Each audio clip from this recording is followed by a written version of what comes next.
bonita do Instituto Fastef, tudo bem? Nós estamos juntos para mais uma aula de neuropsicanálise e eu espero que a sua expectativa hoje esteja lá em cima para que possamos receber um conhecimento pleno e avançado, porque esse é o nosso objetivo aqui. A nossa aula de hoje é sobre motivação em psicanálise.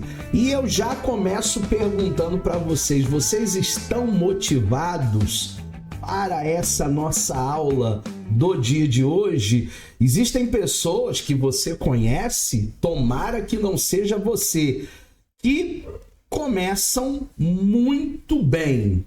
Tem gente que começa a 1000 por hora, né? Tem gente que começa muito bem, mas ao longo do tempo parece que vai perdendo gás, parece que vai perdendo a motivação e acaba deixando seus objetivos, seus propósitos de lado. Que isso não aconteça nem comigo, nem com você, e que a gente possa estudar hoje motivação em neuropsicanálise.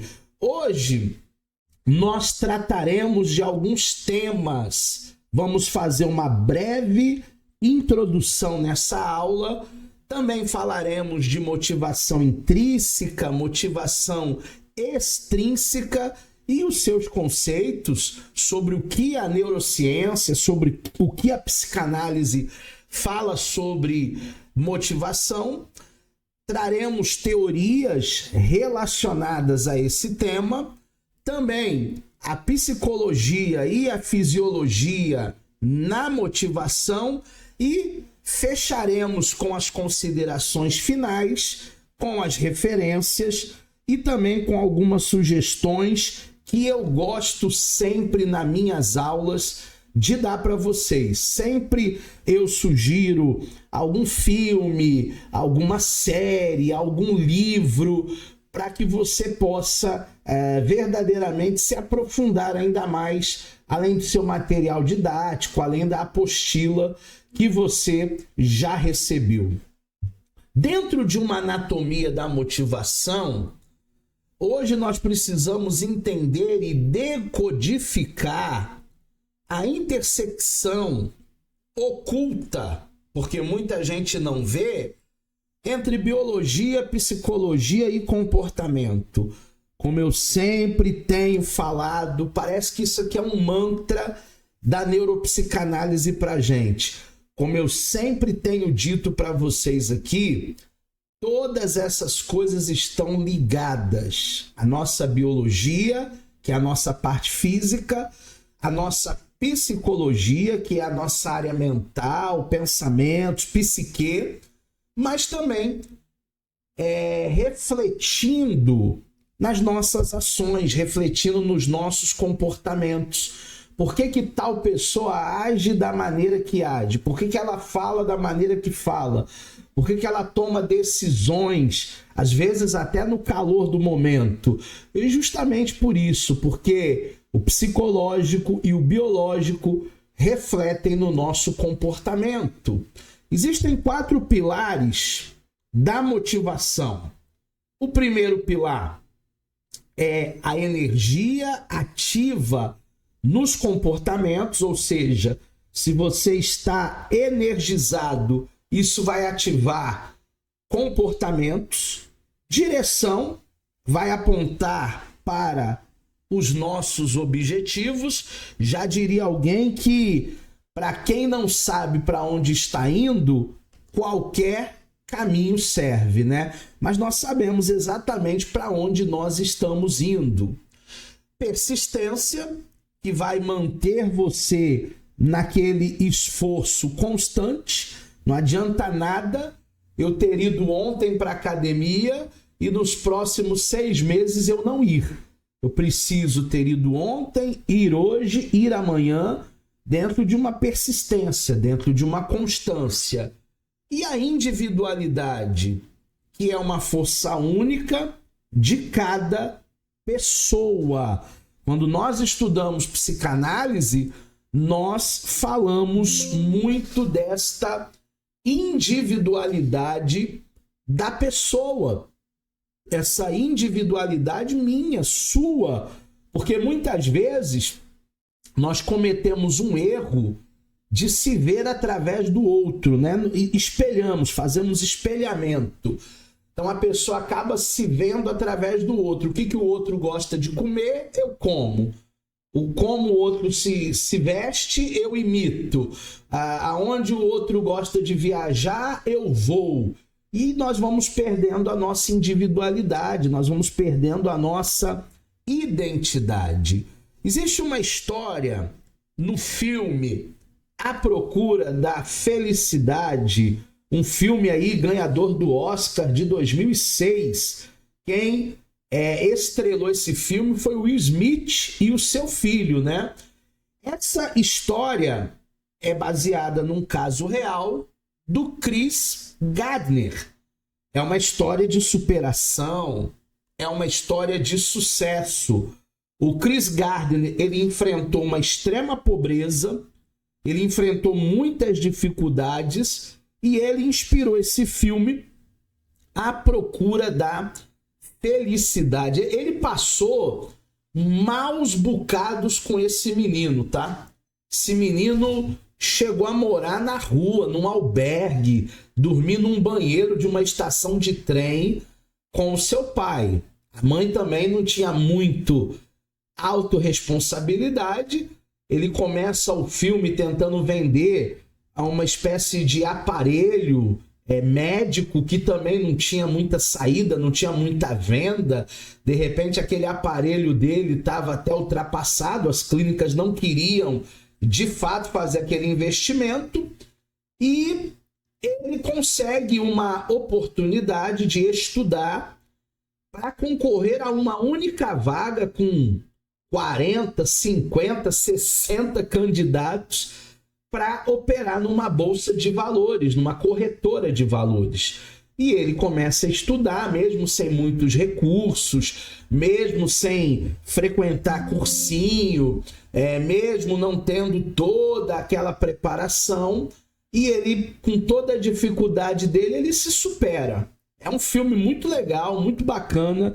Se vocês puderem assistir, um exemplo de motivação para nós, um exemplo de superação. Quando nós falamos sobre a superfície do motor da ação humana, nós encontramos esse pai e esse filho. O caso do Chris Gardner prova que a motivação ela não é um estado passivo. Ela é uma força arquitetual, que se move, que regula, que sustenta as ações do tempo diante da privação extrema. Então, a pessoa ela só se move para galgar, para obter uma condição de vida melhor na hora do aperto. Nos nossos maiores desertos é que a gente começa a se mover e dizer, não, a minha vida não tá boa, eu tenho que fazer alguma coisa, eu preciso me superar. É esse o impulso, é esse o motor da ação humana. Através desse impulso, existe uma energia que é uma faísca inicial. Se a gente fosse falar de mecânica, seria a centelha. É o volume de esforço que o indivíduo está disposto a depender. Existem muitas pessoas que você conhece, eu conheço, são pessoas acomodadas. São pessoas que têm a síndrome da Gabriela. Eu nasci assim, eu vivi assim, vou morrer assim. Gente, para que haja uma evolução na nossa vida, para que haja uma mudança na nossa vida, nós precisamos dar os primeiros passos. Não tem como ficar em casa assistindo Sessão da Tarde e achar que as coisas vão mudar profissionalmente, economicamente, politicamente, culturalmente, educacionalmente. nós precisamos nos preparar. A gente precisa construir uma base. E é por isso que você está aqui nesse curso de pós-graduação. A direção é o foco. A capacidade de se organizar, de organizar objetivos para o resultado favorável. Eu preciso fazer essa equação. Em quanto tempo eu vou chegar ao meu objetivo? Quais são as metas ao longo do caminho? Como? Qual é a via? Qual é o caminho que eu preciso trilhar? E aí, quando nós temos uma direção, quando nós temos um foco, quando a gente não se desvia nem para a direita, nem para a esquerda, a gente consegue obter sucesso. E a persistência? A resistência? Quanto tempo, quanto esforço eu posso manter até diante das adversidades, até diante da maré alta, até diante dos maiores desafios, porque todo mundo passa por desafios. Tem gente que diz assim, poxa, eu queria ter a vida do professor Eduardo. A vida do professor Eduardo é muito boa, parece até que ele não tem problemas. Turma, todo mundo tem problemas. Agora, existem 3 forças que elas vão, de fato, convergir para que nós possamos ser impulsionados. Existem 3 forças que a gente precisa prestar muita atenção. A primeira é a necessidade. É uma força interna, é uma força intrínseca que vai ativar o seu comportamento para se mexer. O objeto é a meta, é a fonte de satisfação, onde você quer chegar, recompensa. E o ambiente, que vai oferecer estímulos, mas também vai oferecer desafios. Já dizia o sociólogo Emile Durkheim que o homem ele é produto do meio, né? Então essa ambiência ela tem muito a ver com o nosso sucesso, com o nosso estímulo, com os nossos desafios e com o nosso desânimo também. Talvez, se a pessoa deixasse os amigos de infância e rompesse com a sociedade, com o seu ciclo, com a sua vidinha, ela conseguiria estar mais e mais motivada para coisas maiores na sua vida. É que o ser humano muitas vezes se acomoda. Ao longo do caminho ele vai desanimando. Qualidades da motivação. Componente essencial. Motivação ativa comportamentos. Motivação direciona objetivos. Motivação mantém persistência. Motivação varia conforme os fatores internos e externos. Mas, professor, eu venho de uma família que não me incentivava. Eu venho de uma família que não me validava. Eu venho de uma casa onde eu ouvi muito, vocês nunca vão conseguir nada na vida, vocês são pobres. Gente, nós precisamos romper com esse ciclo de negatividade, de derrotismo e sair para um grande objetivo, um grande alvo, tendo uma vida motivada. O ciclo da carência leva você à satisfação, porque primeiro te apresenta uma necessidade não satisfeita, que nós chamamos na neuropsicanálise de fissura. O organismo identifica um déficit fisiológico ou psicológico. Eu preciso disso. Eu preciso daquilo. Depois nós temos uma tensão. que na neuropsicanálise nós chamamos de pressão. É o déficit gerando um desconforto. É o déficit, aquilo que você tem falta, gerando um desequilíbrio interno. Poxa, eu queria tanto ter condições de comprar um carro, mas eu estou andando de ônibus até hoje, ônibus lotado, demora para passar, e gente que não toma banho e senta do meu lado. É um desconforto.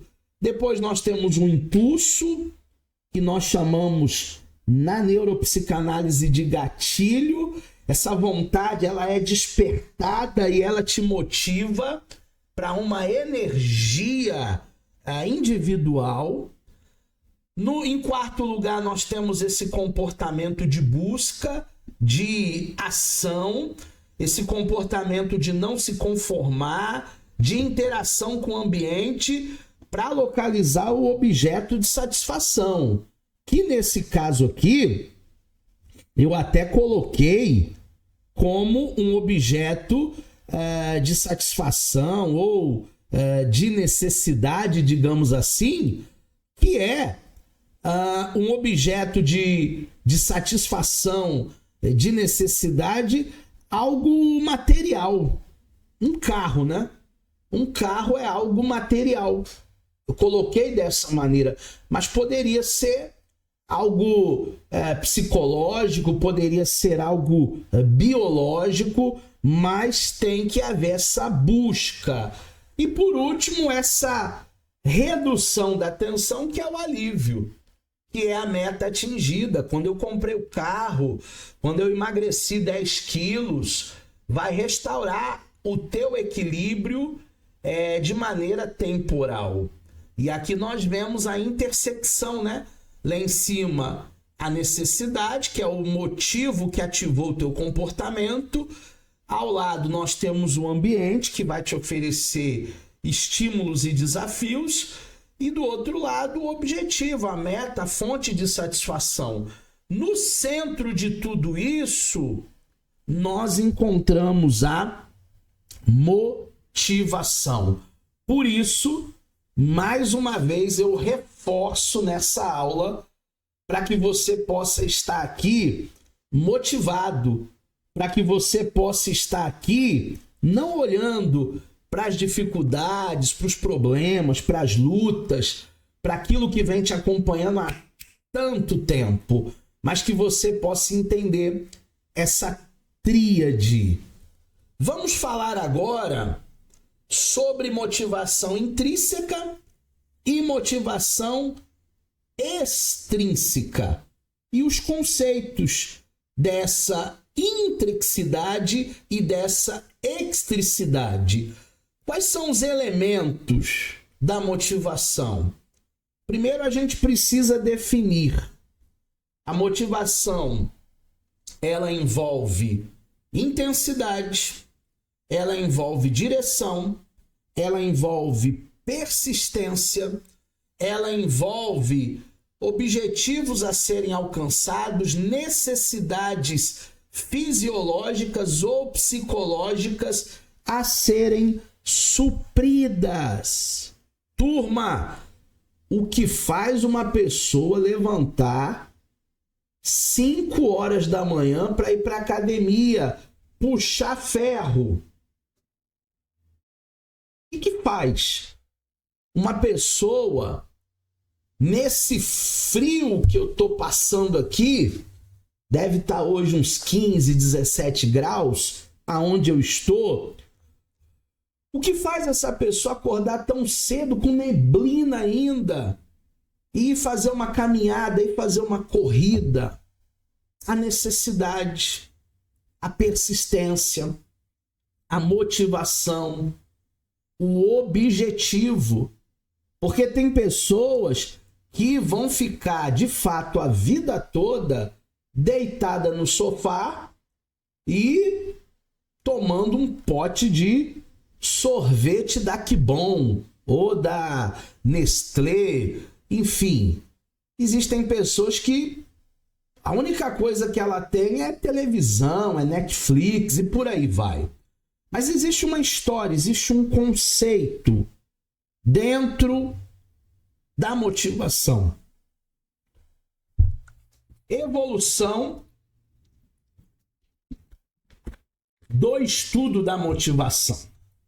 Desde os filósofos antigos, Platão, Aristóteles, Sócrates, até Freud, pai da psicanálise, a motivação ela foi estudada sob perspectivas filosóficas, biológicas e psicológicas. Então a motivação começa como filosofia, perpassa para biologia, para medicina, para neurociência e chegamos à psicologia, à psicanálise, à subjetividade humana. Só que desde os primórdios, desde o início, tenta-se entender o que é motivação.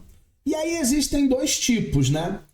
Uma motivação intrínseca e uma motivação extrínseca. Quando falamos de uma motivação intrínseca, é o prazer de ler um livro. Quanto que eu vou ganhar lendo esse livro? Economicamente? Nada. Ao contrário, eu tive que comprar o livro, eu tive que me despender de algum recurso para ler aquele livro. Então a satisfação aqui, a motivação, ela é puramente estar ali apreciando aquilo que você gosta de fazer. É apenas um bem-estar interno.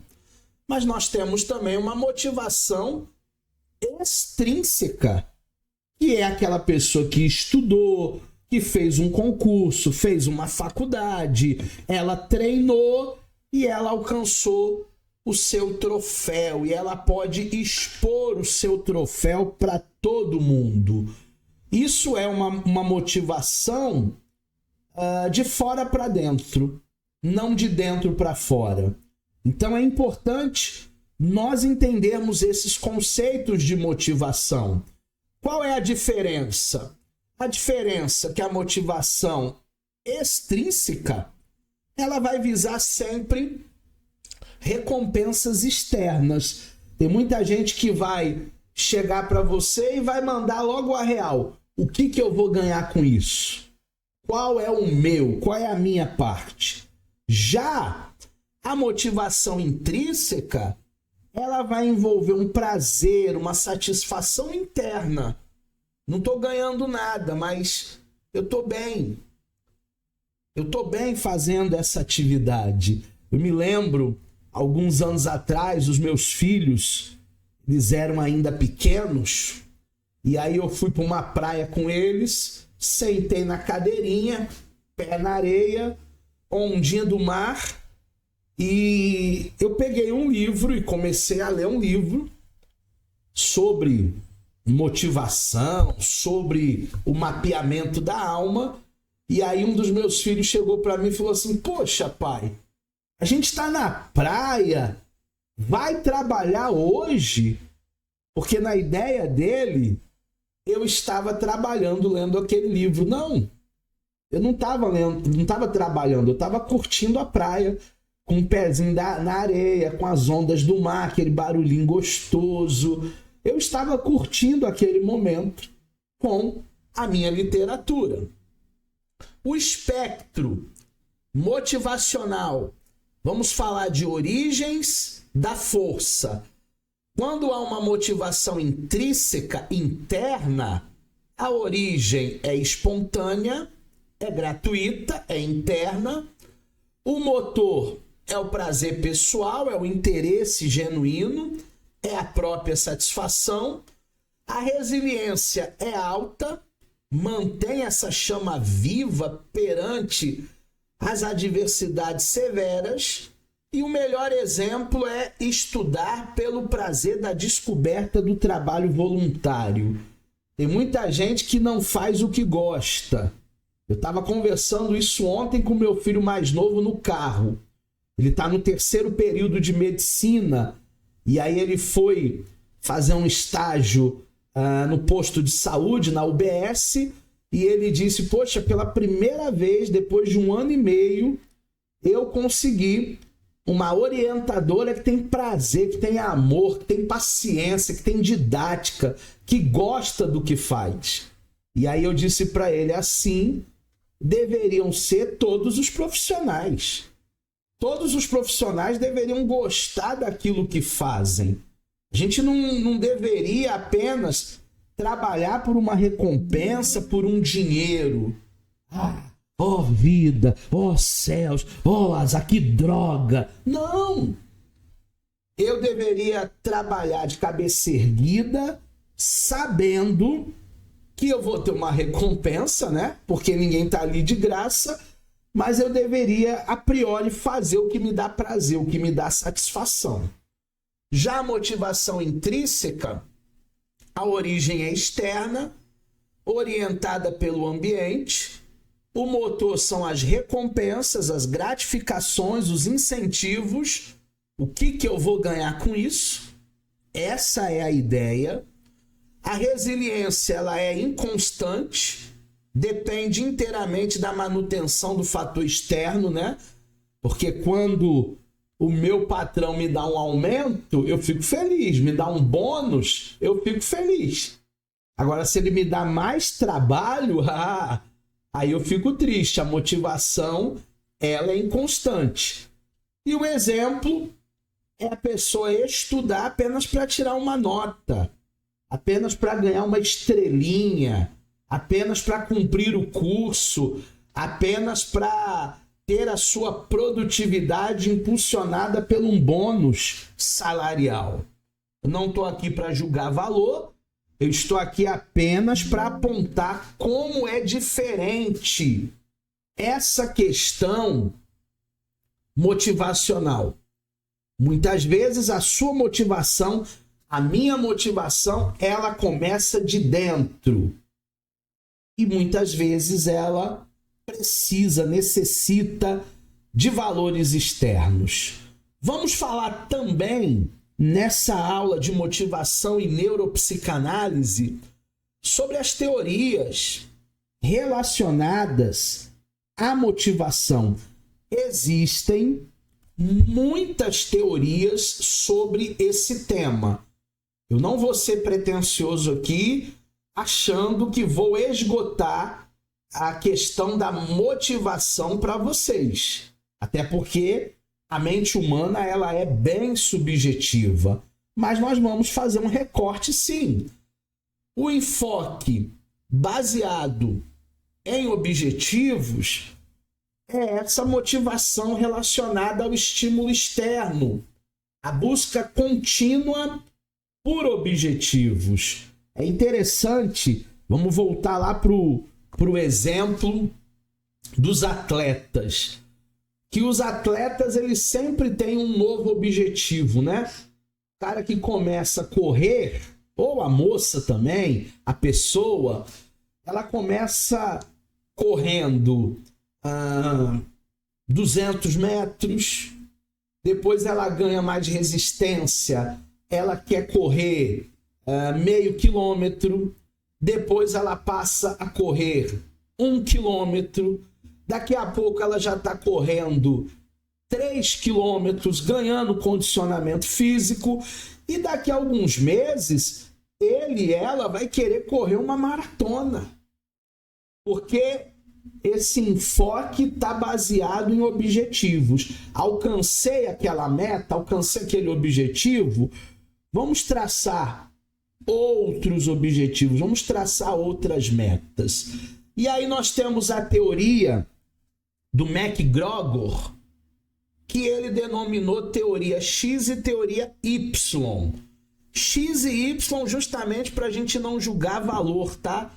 Porque se ele colocasse teoria vermelha e teoria verde e amarela, a gente já julgaria. Se ele colocasse teoria branca e teoria preta, a gente já julgaria. Por isso, Y e X. Começando pela X, existe um prêmio ou existe uma punição dentro de um controle externo. Teoria X. Se você passar de ano, eu vou te dar um videogame, uma bicicleta, uma viagem para Disney. Se você reprovar, eu vou tirar o teu celular. Você vai ficar sem redes sociais. Isso é teoria X. Teoria Y. Os objetivos são compartilhados com autonomia e envolvimento. Agora não é uma única pessoa, através de um controle externo, ganhando esse prêmio ou sendo punida. Agora o objetivo ele é compartilhado. A vitória não é minha, a vitória é nossa. A derrota não é minha, a derrota também é nossa. O efeito do ambiente traz para nós uma matriz de tipologias de liderança. Dentro das teorias X, que é uma visão mecanicista, e dentro da teoria Y, que é uma visão humanista, nós temos a premissa da crença inicial. Na teoria X, do MacGregor, o ser humano evita o trabalho sempre que possível. É um morcegão, né? Não tem um morcegão lá onde você trabalha? Aquele que está sempre se escorando na boa-fé de alguém? Aquele que está sempre se escondendo na hora de descarregar o caminhão? Na teoria Y, essa premissa de crença inicial, o trabalho é uma coisa natural, assim como o descanso, assim como o lazer. Por que que eu vou ficar me escondendo se na minha atividade, na minha responsabilidade, eu fazendo o meu melhor, o tempo vai passar até mais rápido? Quando a gente está em atividade, o tempo passa rápido. Quando a gente não está em atividade, demora. O gatilho é a abordagem do líder. Na teoria X, coerção, punição, controle rígido, recompensas. Então manda quem pode, obedece quem tem juízo. Quem bater a meta vai ser bonificado, gratificado. Quem não bater a meta, quem fizer besteira, vai ouvir, um montão de coisa chata. Na teoria Y, esse engajamento ele é compartilhado com a equipe. Objetivos, criações de um ambiente favorável. É ruim, né? Quando a gente trabalha num ambiente de muita hostilidade. É ruim quando a gente trabalha num ambiente onde nós somos coagidos. Eu já trabalhei em lugares assim e fiquei traumatizado.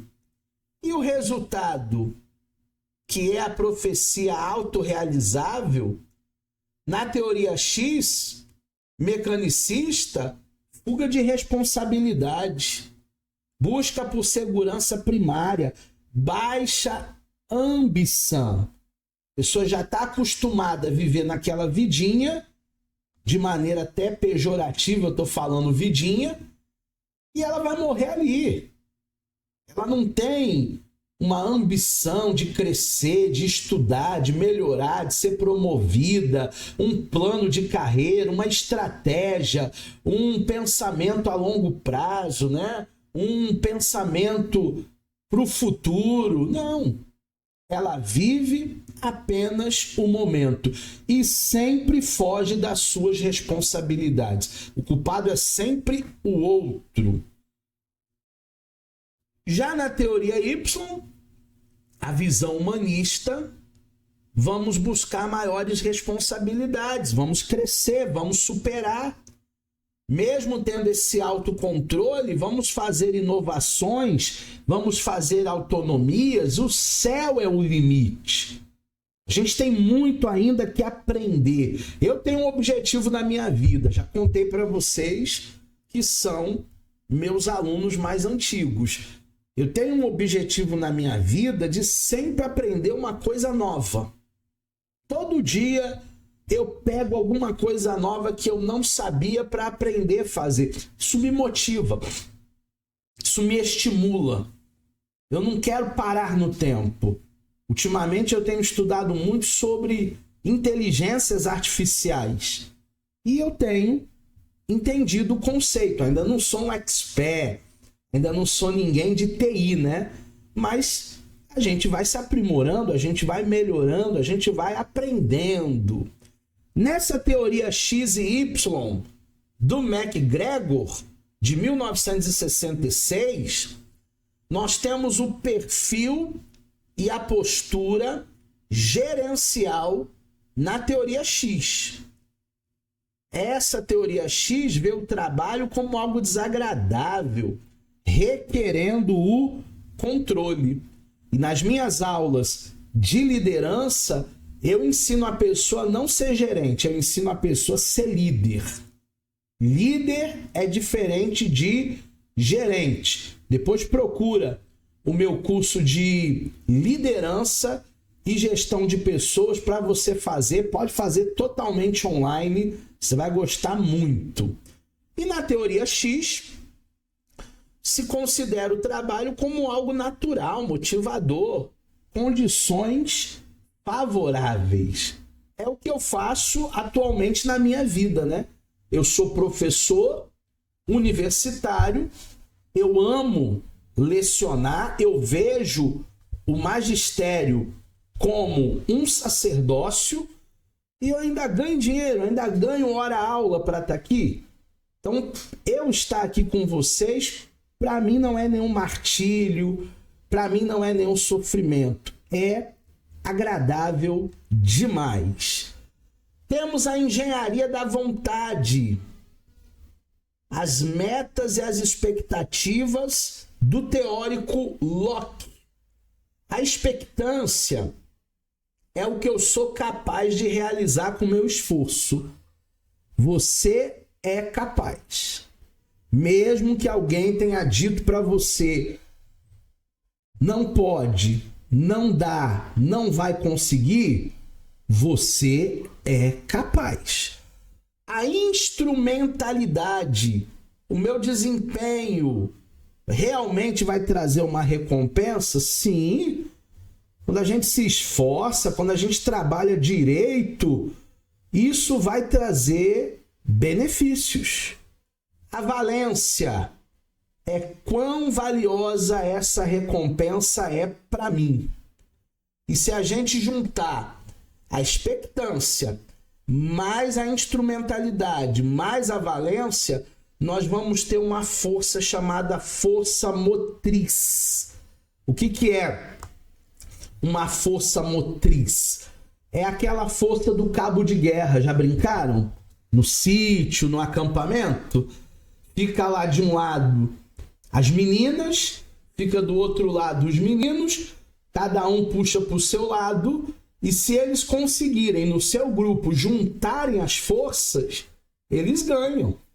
Eu já vi muito grupo de homem barbado, que tem mais força que menina, perder para as meninas porque não entenderam o que é força motriz. É todo mundo aplicar força na mesma direção ao mesmo tempo. O catalisador do Locke, para que essa equação funcione na sua potência máxima, as metas devem ser concretas, ou seja, dá para alcançar, dá para chegar, desafiadoras mais alcançáveis, ou seja, plausíveis, alinhadas aos valores pessoais, e o autofeedback. O que é o autofeedback? Uma autoavaliação, né? Você mesmo tentar se ouvir um pouquinho. Tem hora que a gente escuta muito outro, mas a gente não se ouve. É momento da gente não apenas ouvir vozes críticas, mas também procurar se ouvir. É importante. Uma vez estando motivados, a gente vai longe. mas é preciso entender essa força motriz. Temos ainda a teoria da fixação de objetos do Edwin Locke. Ela é de 1960. Ela fala para a gente sobre as importâncias das metas, a importância de ter objetivos concretos, desafiadores, mensuráveis, alcançáveis. Tudo isso, turma, aumenta a motivação, aumenta o desempenho, especialmente dentro de uma autoavaliação e de um feedback. O feedback nós alcançamos através de pesquisas.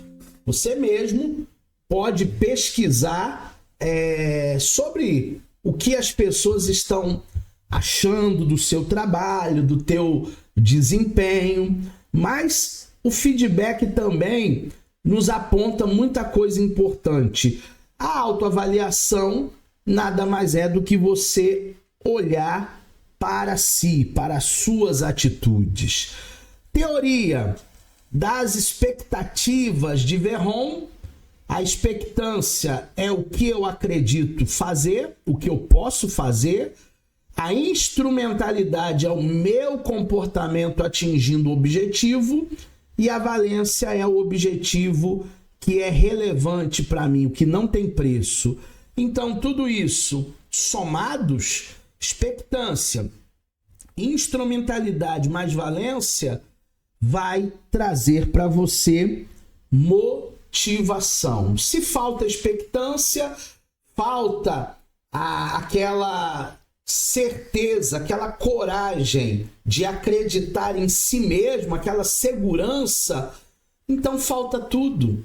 Se falta instrumentalidade, como eu vou chegar no meu objetivo? Então falta tudo. E aí é óbvio que nós veremos milhares de pessoas desanimadas e desmotivadas. Na teoria das expectativas de Verron, de 97, nós temos uma equalização motivacional. A motivação depende da expectativa, da instrumentalidade, da valência, influenciando a escolha entre alternativas. O ser humano, eu e você, sempre teremos alternativas. Você já deve ter ouvido pessoas dizendo assim, é o fim da linha. Agora já era. Agora eu tô quebrado, agora eu tô falido, agora não tem mais o que fazer. Sempre há uma alternativa, sempre há um caminho, sempre há uma decisão. Coloca a cabeça para funcionar, né? E você vai obter o sucesso, que você vai conseguir sair dessa. O enfoque, ele precisa estar baseado nas necessidades. Todo ser humano tem uma alternativa, todo ser humano tem necessidade. Essa motivação e essa satisfação interna é vista como a busca do prazer. É vista como satisfazer as suas necessidades internas em diferentes níveis. Por que, professor, diferente nível? Porque a minha necessidade pode não ser a sua. O meu universo masculino pode não ser o seu, feminino, por exemplo. A minha perspectiva de vida, o que me traz satisfação pessoal, o que me motiva a levantar da cama todos os dias, podem não ser os mesmos motivos seus. Então isso vai divergir de pessoa para pessoa, psicanaliticamente falando, no sentido de diferentes níveis. Cada um está num nível. Eu não estou dizendo que existem níveis mais elevados, melhores, ou níveis piores. Não é isso.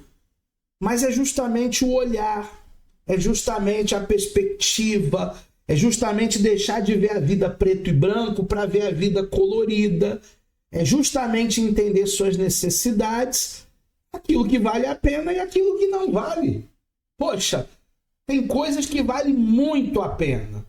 E tem coisas que é perda de tempo. Tem muita coisa que quando você tinha 15 anos, eu tinha 15 anos, era uma prioridade.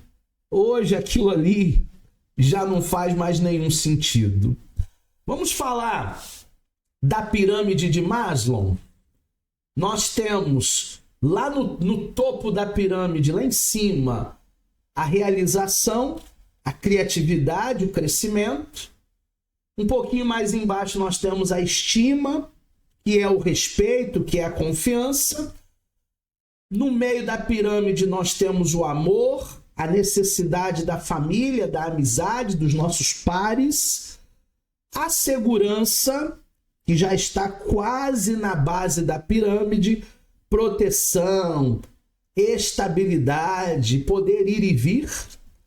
E lá embaixo a maior necessidade, que é a base, é a fisiológica, né? Precisamos comer, precisamos beber, precisamos dormir. Se você dorme mal, bebe mal, porque você não bebe água, por favor, beba água. Pelo menos uns 2 litros por dia. Beba água. Se você dorme mal, come mal, não bebe água, obviamente você não terá motivação para quase nada.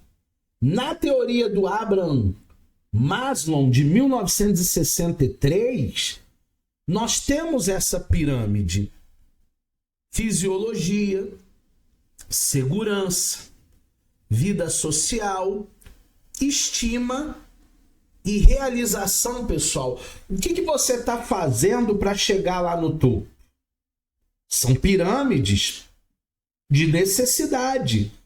São hierarquias. Necessidades básicas, fisiológicas, segurança. Os 2 primeiros patamares aí.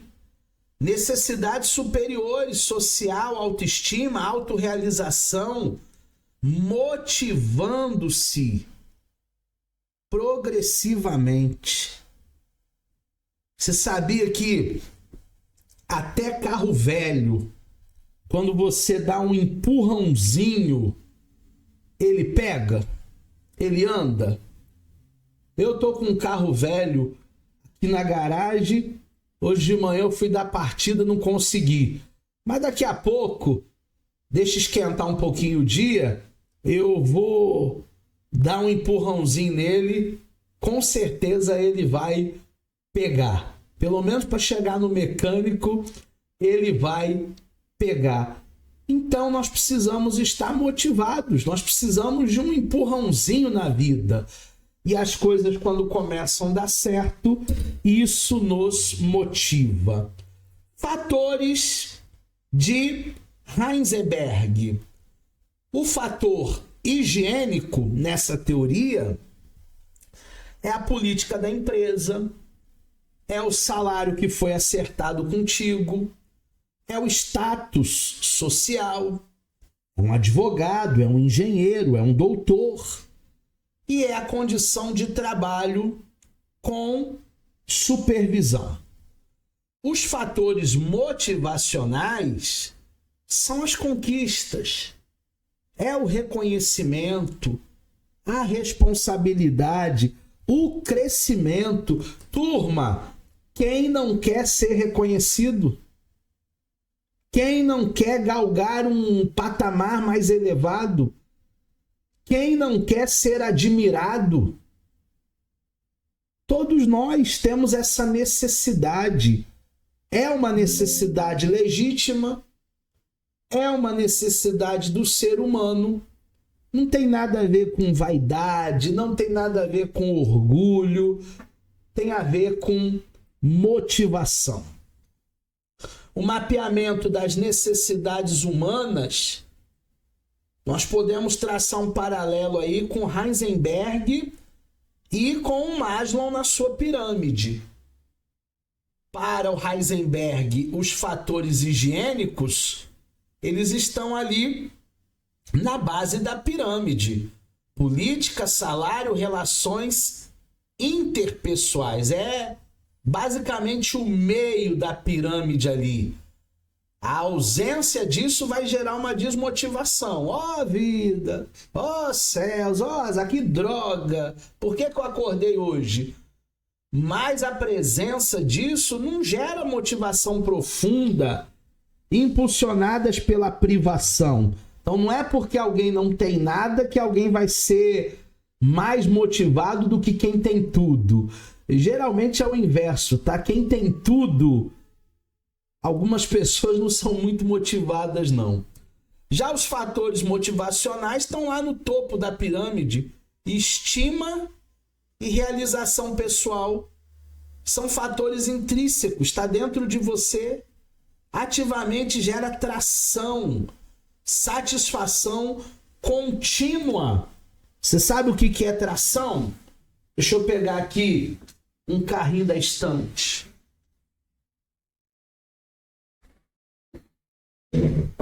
Peguei aqui, ó, um carrinho da estante. Esse carrinho aqui, da minha coleção ali, né? Você vê que eu tenho uma coleção. Tem mais aqui embaixo que eu não coloquei no cenário. Esse carrinho, ele é de tração. Então, se você puxar ele para trás, a rodinha, ela é tracionada. Se eu fizer isso aqui, ó, soltar a rodinha, ele vai embora. Ele vai embora. É uma tração. É uma mola que tem ali nas rodas do carrinho. Essa motivação também vai nos impulsionar, vai fazer essa tração para o andar de cima. Teoria dos fatores motivacionais de 1959 do Frederick Heisenberg. Os fatores higiênicos e motivacionais. Os higiênicos evitam insatisfação, os motivacionais promovem satisfação no trabalho. Então, tem muita gente que só faz o que lhe agrada. Ah, isso aí eu não vou fazer não, porque é chato. Fator higiênico. Mas aquele que está motivado, ele faz até coisas que ele pode não gostar muito, mas ele sabe que lá na frente vai haver um prêmio. 3 necessidades na teoria do McClelland. Realização. Todo ser humano quer se realizar, quer competir, quer mostrar competência. Afiliação. Todo ser humano tem necessidade de pertencimento, relacionamentos próximos, marido, esposa, tio, tia, pai, mãe, vovó, filhos, filhas. Poder, influência, controle. Você sabia que muita gente vai para a política, não é nem para ficar rico, não. Tem muitos que querem fazer o pé de meia, né?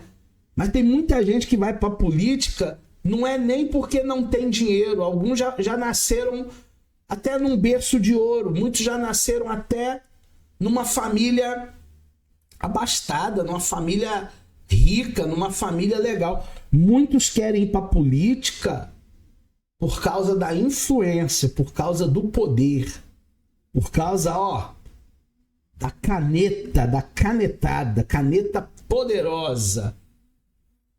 A tabela do diagnóstico do perfil do McChandling traz a realização. Quem é o realizado? É o Caxias. Qual é o motor? A competição contra os altos padrões de desenvolvimento e de autonomia. Perfeccionismo. O comportamento assume responsabilidades, foca na excelência técnica, busca o sucesso por esforço autônomo. O Caxias, ele vai dar tudo de si porque ele quer ser o melhor. Igual o Cristiano Ronaldo. Eu sou o melhor. Afiliação, outro perfil, apaziguador. Qual é o motor? Aprovação social, ele quer ser visto, bem visto por todo mundo. É o queridão, é o tiozão. Relações interpessoais afetuosas, ele não quer desagradar ninguém. Esse comportamento de apaziguador evita competição em prol da cooperação, muitas vezes sacrifica seus próprios desejos para agradar o grupo e também ser aceito, que é uma necessidade humana ser aceito. Então ele é da turma do deixa disso, né? Deixa isso pra lá, ele estava nervoso, ela estava nervosa. E o terceiro perfil é o poder, é o controlador, é aquele que vai exercer influência, dominar, obter prestígio. Por isso que muitos vão para cargos políticos. O comportamento, ele deseja estar no comando, estar na frente. Ele deseja a exposição, o holoforte. Executivos de alto sucesso frequentemente exibem essa alta necessidade de poder combinada com a baixa necessidade de afiliação. Ele não tem essa necessidade de ser querido por ninguém. Na faculdade eu tinha um professor que todo mundo tinha medo dele. O pessoal fugia da matéria dele, ele era terrível. E ele propagava isso, tá? Ele dizia isso com todas as letras. Eu sou terrível, vocês não vão conseguir passar na minha matéria. Justamente essa dominação e esse poder. Temos na teoria da necessidade do McClelland as 3 necessidades fundamentais do ser humano: realização, poder e afiliação.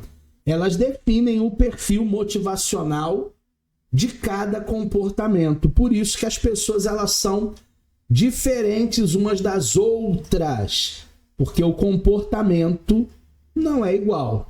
O Chico não vai agir da mesma maneira que o Francisco. Temos também a psicologia e a fisiologia nesta aula de motivação em neuropsicanálise. Falando da neurobiologia da motivação, o hipotálamo, que é o centro ordenador do nosso cérebro, coordena os comportamentos motivados. Se você puder assistir aquele desenho divertidamente, tem o 1 e tem o 2. É um desenho animado, é uma animação, se eu não me engano, da Disney, da Pixar, mas que fala sobre sentimentos, emoções. E a sala de controle ali do cérebro da menina é justamente o hipotálamo. O sistema límbico são responsáveis pelas emoções e pelas recompensas. Imagina, hein? Você passar uma semana sem carboidrato, numa dieta rígida, e no final de semana poder comer uma pizza. Que emoção, que recompensa. A homeostase é esse equilíbrio corporal que impulsiona a ação. Ou seja, se eu tiver com frio, bota casaco. Se esquentar, tira casaco. Se ficar frio novamente, bota casaco. Se esquentar, tira casaco. Isso é a homeostase, é o corpo buscando equilíbrio. A motivação é um processo que mobiliza o organismo para uma determinada ação a partir da relação entre o ambiente, onde nós vivemos, trabalhamos, estudamos, e a necessidade e objeto de satisfação. O que eu preciso fazer nesse ambiente para viver melhor? O que eu preciso fazer para viver melhor? Então é a minha motivação. Dá para ser feliz, dá para viver uma vidinha melhor. A sala de máquinas que o desenho divertidamente mostra é o deep dive biológico. Então nós temos a hipófise, essa partezinha azul. Em cima nós temos o hipotálamo, e ele é o centro ordenador do cérebro humano, localizado no diencéfalo. Ele atua como painel de controle que cruza o sistema nervoso, que nos dá o sinal de alerta quando o sistema endócrino envia determinada mensagem. A gente recebe o alerta aqui, tá? Se eu tô no prédio da Fastef e o porteiro começa a gritar lá embaixo: fogo, fogo, fogo! O que eu faço? Perna para que te quero. Deixo o computador, deixo tudo e corro, porque parece que o prédio tá pegando fogo. Essa é a mensagem no sistema endócrino. E aí nós temos um círculo ou um ciclo do estado do equilíbrio, quando você está bem, mas justamente quando você está bem, há uma perturbação, pode ser até um aumento de temperatura, 40 graus na sombra, sensação térmica de 60. Aí há um alerta no hipotálamo, que é a sede desse sistema de alertas. Há um impulso visceral, eu vou beber água, estou com sede. Tem uma ação compulsória de você ir buscar a água, e aí você retorna ao equilíbrio. Agora, lesões nessa área da hipófise, do hipotálamo, pode desligar completamente esse ciclo motivacional, gerando ali uma inapetência total da voracidade descontrolada, provando que a força de vontade tem raízes também físicas. Força de vontade não é só psique. Essa pessoa, ela é muito desanimada, ela é muito para baixo, ela é muito down. Vamos fazer um exame, vamos fazer um IgG, vamos ver se não tem nenhuma lesão. De repente não é algo apenas psicológico, é algo biológico, é algo físico, é algo hormonal. E aí, se a gente investigar, a gente vai entender melhor o comportamento da pessoa. Pode ser até uma lesão. Estruturas neurais na homeostase, que busca o equilíbrio do corpo, e a motivação. Qual é o papel do hipotálamo? Regular a fome, regular a sede, regular a temperatura corporal, regular os hormônios, sendo a central para os comportamentos motivados.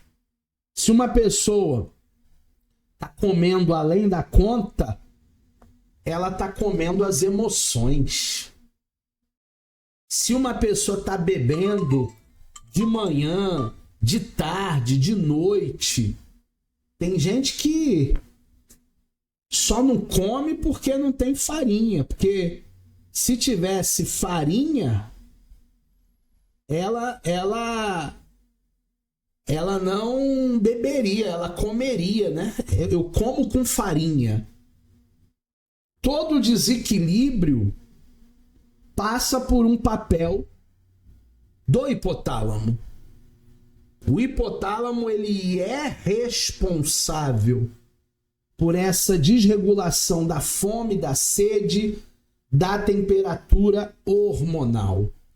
E aí nós temos uma manifestação visceral, o gatilho de pertencimento, dentro de um contexto evolutivo. Lá na savana, os animais, eles vivem isolados até a morte. Se eles se isolarem, eles vão morrer.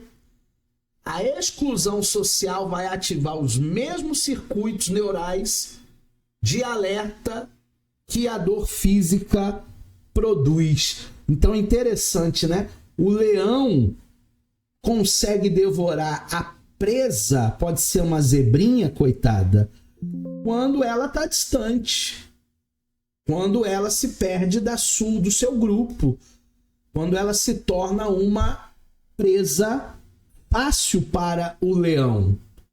E aí nós temos um estímulo ambiental de uma ameaça iminente.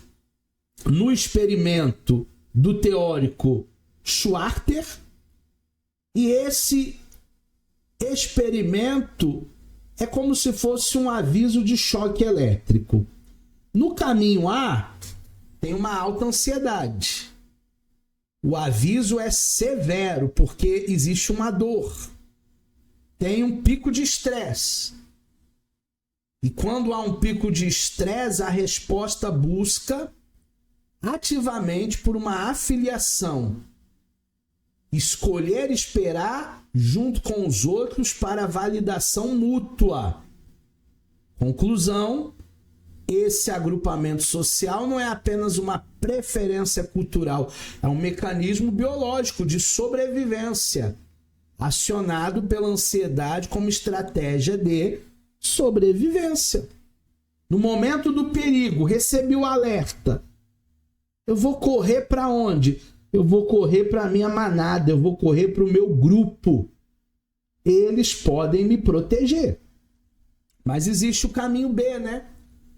O caminho B é de uma baixa ansiedade. O aviso de choque não é tão severo, é leve. O estresse não tem pico, é mínimo. E a resposta é indiferença social. Ele escolhe esperar sozinho. Escolheu esperar sozinho, não viu perigo, vai morrer. Vai ser uma presa fácil. Definiu o seu destino. Então, muitas vezes, quem define o nosso destino somos nós. Eu e você definimos o nosso destino. Essa necessidade de pertencimento traz uma importância social para a nossa sobrevivência. Pertencer a grupos é uma necessidade básica humana, influenciada por comportamentos e ansiedade social. A escola é um grupo. A igreja é um grupo. Os amigos é um grupo. A família é um grupo. É muito difícil, é muito triste viver sozinho.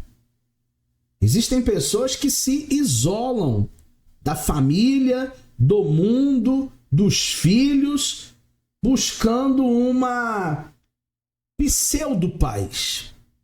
Mas o ser humano, na sua constituição original, ele não foi criado para viver sozinho. Nós somos seres relacionáveis. Dentro dessa manifestação visceral 2, tem a arquitetura da fome. Nós já estudamos o relógio do Pavlov, que é o condicionamento que ele fazia com o cãozinho dele. Todo dia, na hora da ração, ele tocava um sininho e o cão começava a salivar porque sentia o cheiro da ração. Só que chegou um belo dia que o Pavlov nem preparou ração, mas fez o barulho com o sininho. E mesmo o seu cão, não vendo a ração, não sentindo o cheiro, o faro da ração, ele também começa a salivar, porque ele está condicionado. Humanos comem por associação aprendida. Quando o ponteiro do relógio atua como um gatilho ambiental, inicia-se uma resposta fisiológica preparatória, independente das respostas calóricas. Então, que horas são? São 10 da manhã. Ainda não estou com fome. Que horas são agora? Meio-dia. Vou almoçar, estou com fome. Olha o condicionamento dos ponteiros do relógio. Parece até o sininho do Pavlov. O paradoxo da sobremesa. Nós temos um gráfico aqui de recompensa e consumo repetido. A sociedade sensorial específica é função do sistema límbico. Dito desejo, eu quero comer um bolo de chocolate. Da avaliação da recompensa nos lobos frontais, que cai vertiginosamente quando o mesmo sabor é repetido. Por isso que chocolate vicia. Por isso que açaí com calda de morango, com paçoca, com bala jujuba vicia. O açúcar em si vicia. E aí você vai tentar repetir aquele consumo porque te traz satisfação.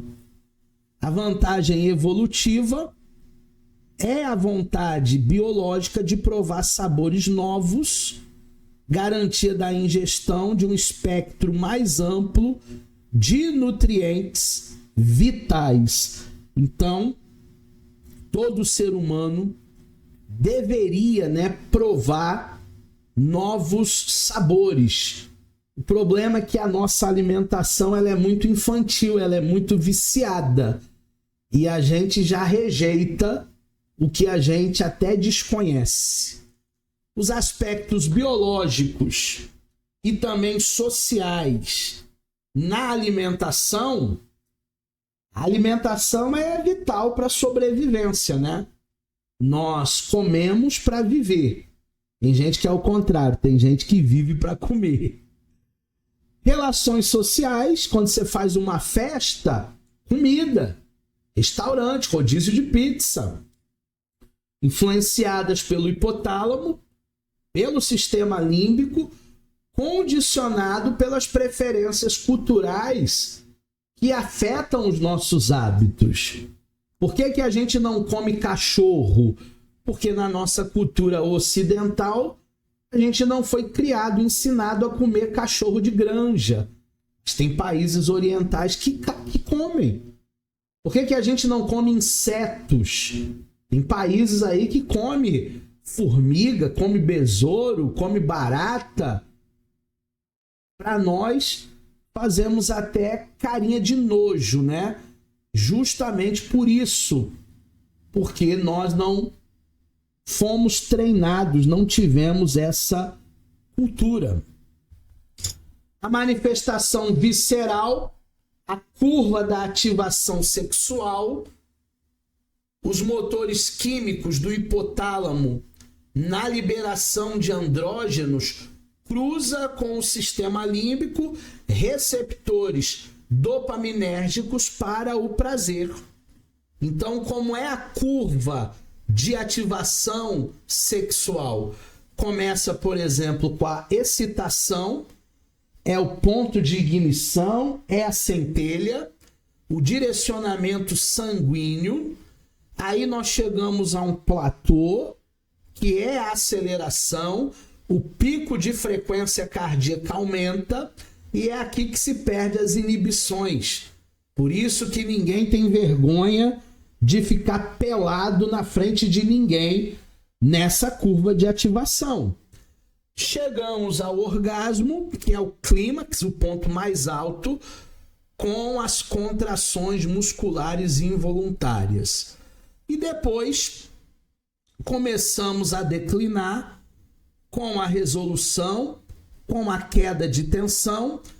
As mulheres, elas têm uma capacidade feminina de respostas múltiplas, de múltiplos orgasmos. Já o homem, ele já entra no período refratário, que é o chamado período de prostração. É isso que nós estudamos em sexualidade, na sexologia e também psicanálise clínica, né?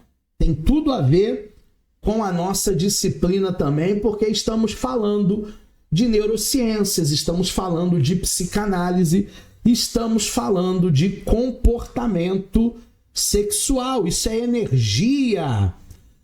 Influências hormonais, neurobiológicas hormônios sexuais, neurotransmissores que regulam esse desejo sexual.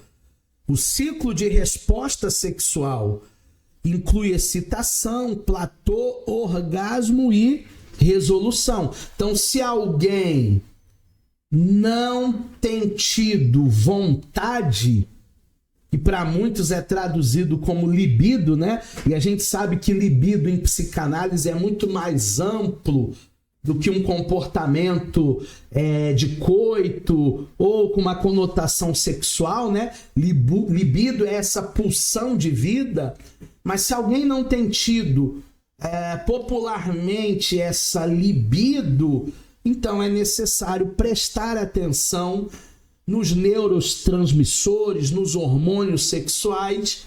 Vale a pena fazer uma visita ao seu médico, ao seu endocrinologista. Por último, terminando aquilo que fizemos nesta aula de motivação em neuropsicanálise, nós voltamos a falar da intersecção neuropsicanalítica. Então, dentro de um sistema biológico, nós temos o corpo. O motor é a sobrevivência, é a fome, é o sexo, é a homeostase. E é o centro de comando do hipotálamo, é o sistema endócrino, o que nós chamamos também de hardware. Todo computador tem duas partes, o hardware e o software. O hard é a parte física, é o teclado, é o mouse, é a tela, é a parte física. Agora não adianta nada eu ter um teclado, um mouse, uma tela, se o meu computador não funciona. E para que ele funcione, eu preciso de programas específicos. Então já não é mais uma parte biológica do computador, é uma parte lógica, cognitiva. No ser humano, nosso software é a mente. O motor são os objetivos que temos. A expectância eu posso realizar. A realização, o poder. E o centro de comando são as expectativas da mente, do software. A avaliação, as crenças internas. Tem pessoas que têm crenças limitadoras. Não posso, não vou conseguir, não dá. É demais para mim, sou burro, sou limitado. Não pense em crenças limitadoras. Tente romper com isso. E por último, nessa intersecção, nós temos o ambiental, né? Que é o contexto. O motor são as recompensas, a cultura, o isolamento social. E o centro de comando é o condicionamento externo e a liderança. Então, a motivação ela não é puramente fisiológica, biológica, hardware, corpo. Mas também ela não é puramente psicológica, cognitiva, mental, software. Ela vai flutuar nessas duas áreas. Cada um tem a sua responsabilidade. Compreender motivação é você dominar essa calibração das três forças: a psique, a fisiologia e também o contexto que você está inserido. Fazendo uma breve reflexão para a gente fechar, a complexidade da diversidade.